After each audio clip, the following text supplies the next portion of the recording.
Millones de argentinos utilizan diariamente los servicios públicos sin saber que les pertenecen. Agua, electricidad, teléfonos, combustibles, rutas, aeropuertos, trenes subterráneos, aviones. A comienzos de los años 90, las empresas del Estado se privatizaron con la promesa de modernizar sus servicios y brindar mejor atención.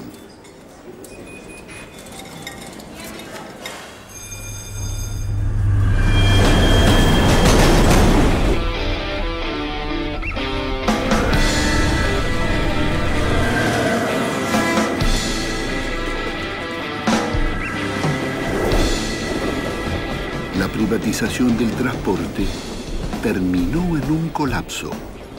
Los trenes interurbanos que unían las provincias fueron suprimidos. Miles de pueblos quedaron aislados y 1 millón de habitantes emigró hacia las capitales.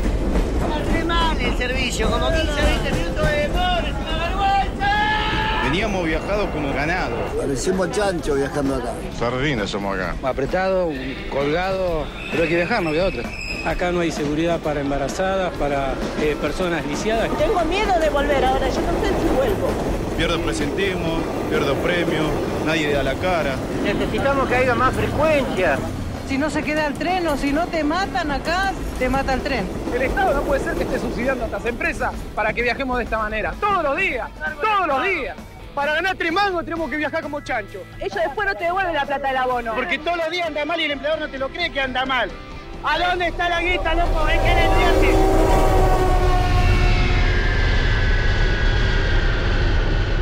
Con la privatización de las aerolíneas, se eliminaron rutas aéreas a ciudades y provincias. Los vuelos no respetan horarios y se los cancelan a último momento. No hay ningún representante de la aerolínea que se acerque a nosotros a decirnos qué está pasando. No tenemos agua, no tenemos comida. No tengo dinero para dormir aquí hoy tampoco. Eu tô aqui há 3 dias tentando sair daqui, não consigo dessa porcaria. ¿Y ahora qué van a hacer? Não sei o que eu vou fazer. Miles de pasajeros y turistas quedan abandonados en los aeropuertos.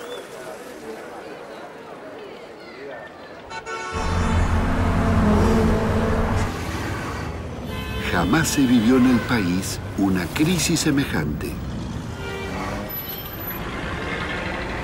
La carga y el traslado de pasajeros pasó al transporte automotor.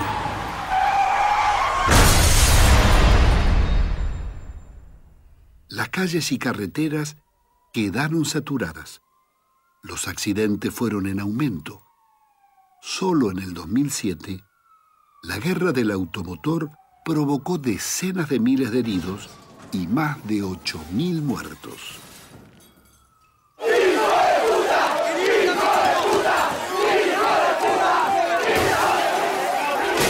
Ante el maltrato y la falta de respuesta de los concesionarios y autoridades a sus quejas, los pasajeros terminaron enfrentando los trenes creyendo que no son suyos.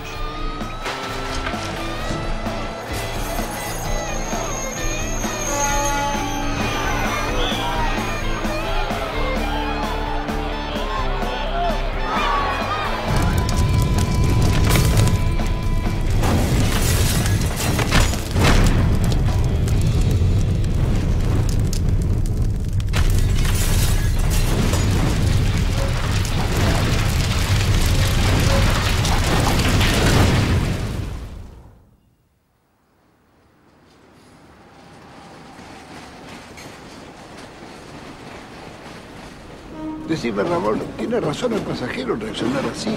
Es toda una discusión con el pasajero de hacerle entender que esto es nuestro, esto es del Estado, del pueblo, somos dueños. No es de los concesionarios. Los concesionarios se la llevan, nada más. Tiene todo el derecho del mundo el pasajero a estar caliente, a estar con bronca, por lo que es el servicio. El manoseo, el maltrato, los atrasos de la línea, la inseguridad que se vive. Hoy las estaciones se convirtieron en garitas para vender boletos. Ni en Retiro hay bancos para sentarse, nada. Esto en tiempos de ferrocarriles era impensable. Por eso yo hablo del maltrato permanente y la mala educación hacia el pasajero. Nosotros lo comprendemos porque, bueno, primero que años transportándolo desde la mañana, desde las 5 de la mañana, volviendo a su casa a la tarde, donde quiere llegar rápido, donde quiere viajar confortable. Y bueno, todo eso no existe, hoy no existe. No supimos valorar aquello que tuvimos, es algo más profundo que esto que se ha transformado ahora en un mero servicio de transporte como ganado para el pasajero. Esto es un colectivo, básicamente, incluso las normas de seguridad se violan permanentemente.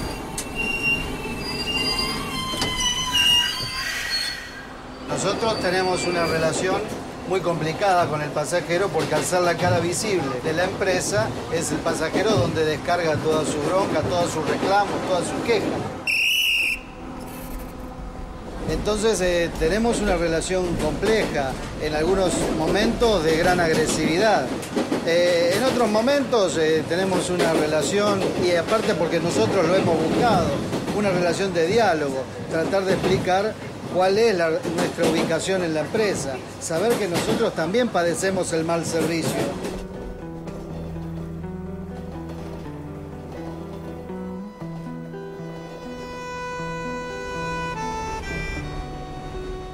La confusión sobre lo público y lo privado sigue vigente. Los trenes se privatizaron porque daban pérdidas.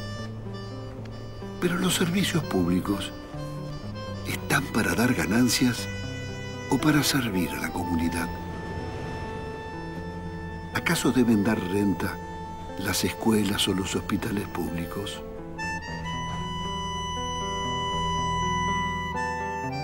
¿Qué tal, Pino? ¿Vení? ¿Pasar? Sí, cómo no. La característica del sistema de transporte actual en la Argentina es de un completo desorden, ¿no? Nosotros le llamamos anarquía del transporte. Y solamente beneficia, en general, a los que venden elementos de transporte, a los que construyen rutas y demás. A nosotros nos robaron todo. Teníamos aerolíneas, teníamos la flota fluvial, teníamos la flota mercante de ultramar, teníamos los ferrocarriles como sistema. Bueno, todo eso fue destruido. La sociedad argentina en conjunto gasta el 27% de su riqueza, o sea, el Producto Bruto Interno, para sostener un sistema de transporte altamente ineficiente. El 27%. Lo normal sería entre el 7 y el 9%. Y la sociedad tiene que entender de que esto nos lleva realmente a un desastre. Juguetón, ¿qué haces? ¿Y qué tenés acá, Élido? ¿Pollo, cerdo? ¿Qué tenés? Ah, tenía unos cerditos y una vaca con un ternero, bueno, ya no están más. Y ahora unas pocas gallinas hay ahí en el gallinero. ¿Pero te las comiste todos? Me las comieron. Yo vine a La Plata a estudiar en 1958. ¿Ingeniería ferroviaria? No, era ingeniería mecánica. La ferroviaria era una especialidad después. ¿De dónde eras? ¿De Junín? De Junín, yo soy de Junín. Como Eva Perón. Y bueno, me quedé acá, me enganché acá. Empecé a trabajar acá en La Plata, en ferrocarril, en los talleres ferroviarios de La Plata. Mirá la estupidez que cometí. Como tenía un tren que me llevaba en 35 minutos de Villa Elisa a Constitución, dije, si ahora es así, cuando pasen 10, 15 años, este país se va a ir para arriba y entonces voy a llegar más rápido. Me equivoqué. Me equivoqué. Como tantas otras veces.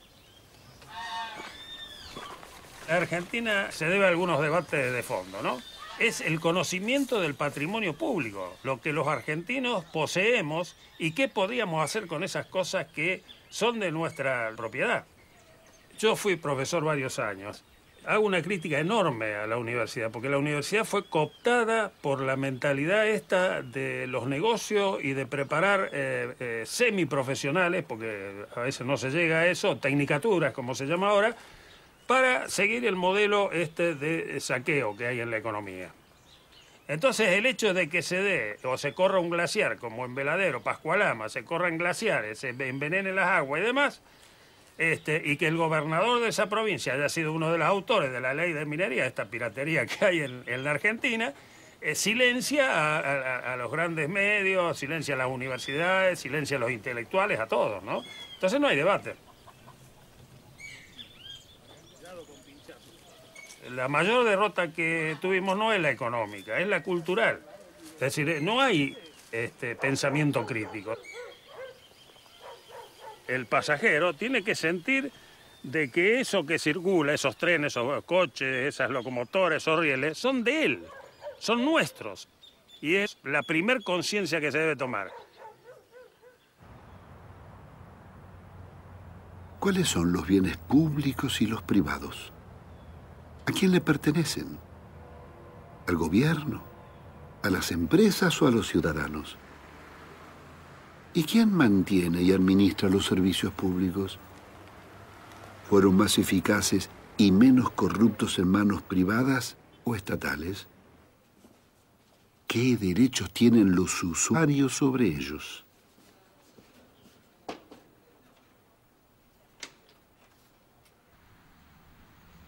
¿Qué viene a hacer ONAVE? ONAVE es el Organismo Nacional de Administración de Bienes del Estado. Sentate acá. ¿Cuáles son? ¿O qué son los bienes del Estado? Bueno, los bienes del Estado son enormes, porque acá habría que separar entre lo que administra nuestro organismo, que es lo que está desafectado de concesiones o de uso del sector del Estado, bastante menos, digamos, pero los bienes del Estado son muchísimo más. El espectador no entiende nada y no se tiene idea de qué es lo que le pertenece. Bueno, el patrimonio público, por ejemplo, desde que los ferrocarriles fueron nacionalizados, siguen siendo parte del Estado, del patrimonio del Estado. Están concesionados, pero todos los ferroviarios, todo, hasta el último riel, es propiedad del Estado. Todos los puertos son del Estado, administrados por consorcios, algunos pequeños puertos privados, pero son concesiones también. Todo el subsuelo del Estado. La YPF ha sido privatizada, ha sido concesionada, pero el subsuelo sigue siendo nacional, estatal, todas las reservas son estatales. Lo mismo pasa con toda la plataforma submarina y las 200 millas. O sea, el Estado tiene enorme poder en toda la zona marítima. O sea, vos podés dar permisos de pesca, concesiones. Y después, ¿tierras? Bueno, el Estado tiene muchas tierras, las Fuerzas Armadas tienen muchas tierras, porque en épocas, y en el interior del país tienen mucho, en las provincias, campos grandes, todo eso todavía está. Todos los edificios públicos son del Estado.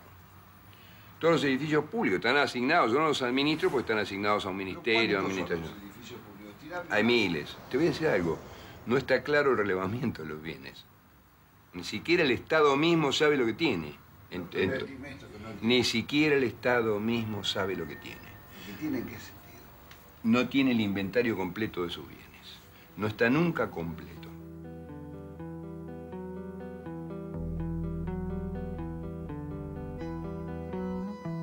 El maltratado patrimonio público se conformó con el trabajo y ahorro de generaciones de argentinos. La reducción del Estado y la desinformación fueron las condiciones del despojo. Nadie puede defender lo que no sabe que tiene. Nuestro sistema ferroviario llegó a tener 60.000 propiedades, 220.000 empleados, 37 talleres con miles de máquinas y repuestos, más de 3.000 locomotoras, 60.000 vagones, 1.600 estaciones, cientos de leguas de campos y 44.000 kilómetros de vías, una de las redes más extensas del continente.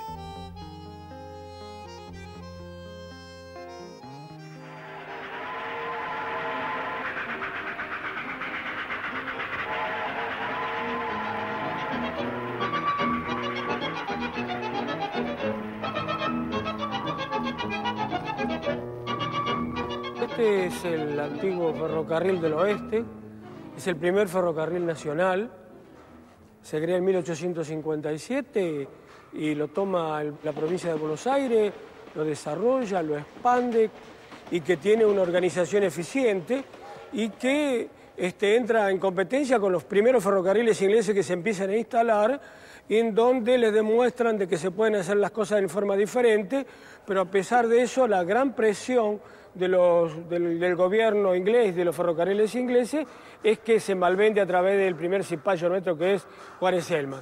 A partir de ahí, los ingleses son monopólicos en el ferrocarril. El capital europeo se unía a la oligarquía porteña para expandir la frontera contra el indio, expropiarle sus tierras e instalar el tren. Los ingleses tuvieron muchas ventajas, acá ventajas comparativas con respecto a los ferrocarriles provinciales, acá tuvieron muchas, tuvieron préstamo, tuvieron exención de impuestos, tuvieron una legua de tierra más acá a costado de la vía que tenían para las colonias que ellos querían colocar, aquí en la Argentina como la colonia de Armstrong, porque ellos hacían y presionaban por una legislación que tenía que ver con su política colonial. ¿Cuál era? Y la política colonial, que sacaban todos los productos y todo lo que la materia prima nuestra, y ellos nos traían su materia elaborada ya y con exención de impuestos. Eran ganancias fabulosas. Ellos vinieron, se instalaron llenos de prebendas, regalías, independientemente de la explotación de la mano de obra, que fue una explotación esclavista.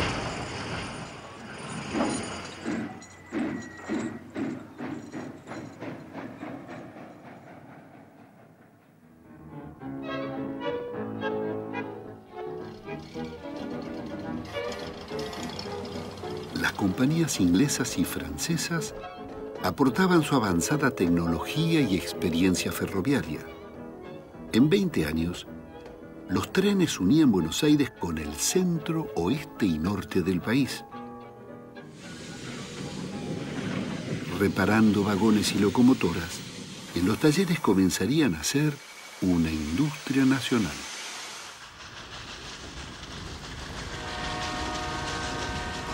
Paralelamente, renacen los trenes del Estado, llamados ferrocarriles de fomento. El ferrocarril de fomento es la gran revolución que se produce en materia ferroviaria, porque significa que es el Estado el que puede promover las regiones a través del ferrocarril con tarifas reducidas, que puede favorecer a los productores, que puede ligar a las regiones entre sí y termina con el mito de que son los ingleses los únicos que promovieron los ferrocarriles en Argentina y que promovieron el progreso. Y eso lo demuestra Scalabrini Ortiz. Scalabrini Ortiz da en el clavo por años y por eso sigue hoy tan vigente. Por esta cuestión, dice, el ferrocarril de fomento es el ferrocarril que demuestra que con la inversión del Estado se logra tarifas reducidas, ligar a las regiones entre sí y se avanza en la economía regional, lo que hoy conocemos como el Belgrano Cargas.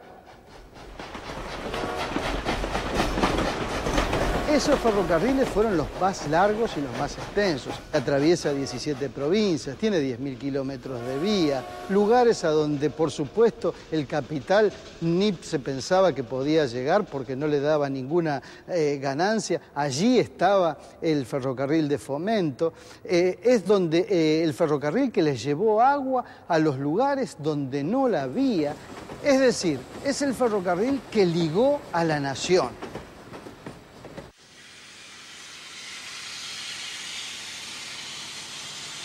En el imaginario colectivo, la época de los ingleses fue la época de oro del ferrocarril. De la época en que las locomotoras se ilustraban, los grandes récords. Fue la época donde se hicieron las grandes construcciones, donde se construyeron los grandes ramales.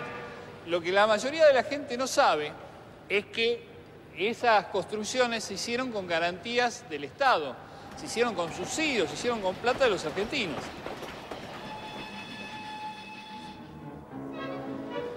Las grandes obras son, por ejemplo, la estación de Retiro, la estación de La Plata, la estación de Constitución, que se hizo 2 veces. Grandes estaciones, grandes palacios, que muchas veces eran mucho más de lo que necesitábamos en ese momento, que justificaban hacer balances donde se mostraba que perdían plata. Entonces el Estado ponía la diferencia. Todo eso constituye una época donde los argentinos, a través de los ingleses, nos dedicamos a tirar manteca ferroviaria al techo. Eso se mantiene hasta los años 30, cuando sobreviene la crisis del capitalismo, que hace que empiece a decaer el periodo inglés. Con Con el golpe militar del general Uriburu, llega la década infame. Frente a la corrupción, se alza la prédica del grupo Forja. El investigador Raúl Scalabrini Ortiz denuncia los subsidios a las compañías inglesas y plantea la nacionalización de los ferrocarriles.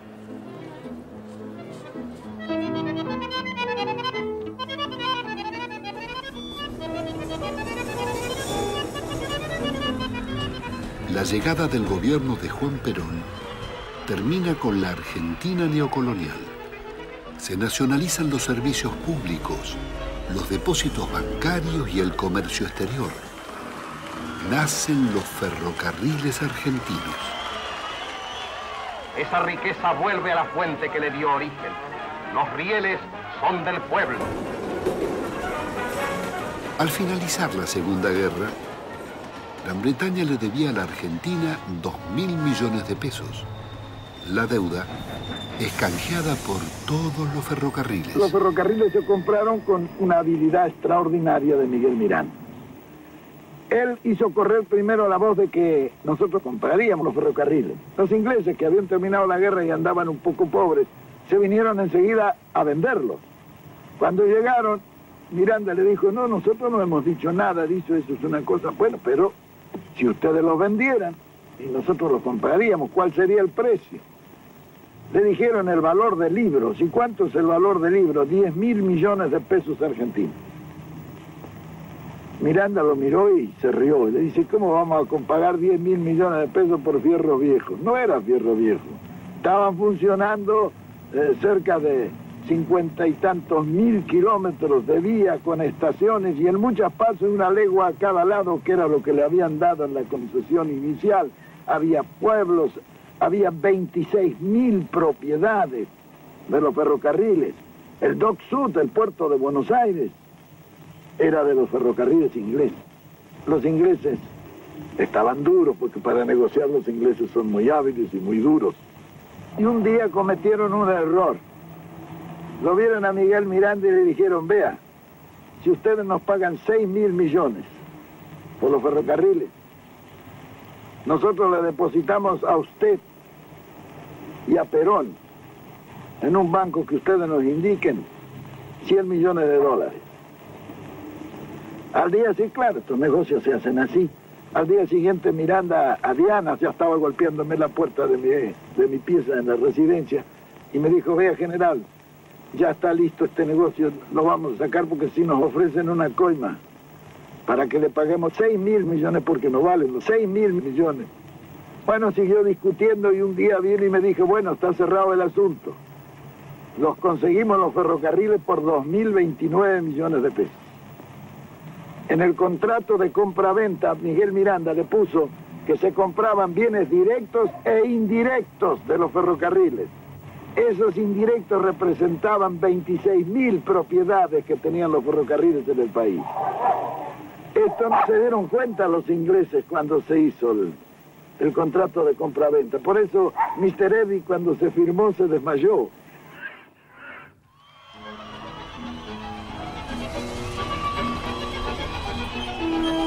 Comienza la edad de oro de los ferrocarriles.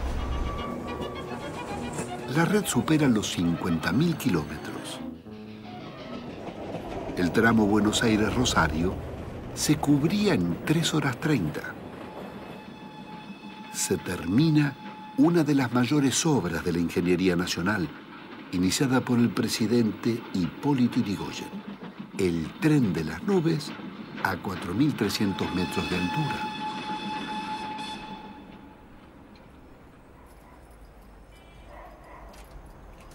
Yo vengo del ferrocarril, de los terraplenes, porque mi viejo era un ferroviario nómade y el patio de mi casa era el mismo patio que tenía la estación, junto con todos los ferroviarios, y ahí jugábamos con las locomotoras, de verdad.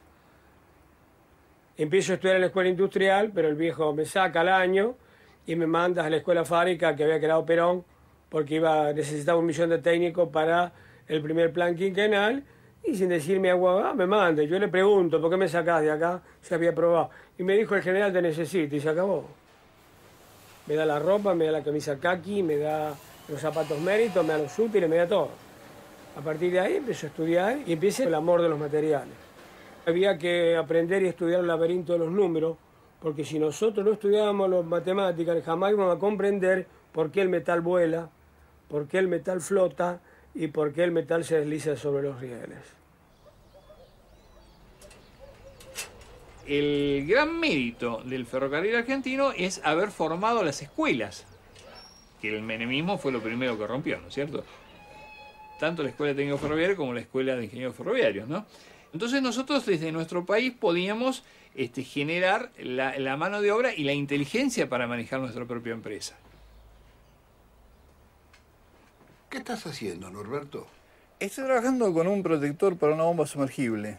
Es un equipo que diseñamos nosotros que reemplaza a un equipo comercial que cuesta como 5.000 pesos, con un desarrollo a partir de tecnologías sencillas. La idea con esto es, con tecnología que tenemos disponible, generar soluciones más sencillas, más baratas y que satisfacen nuestro problema. Un poco lo que hacíamos en ferrocarriles.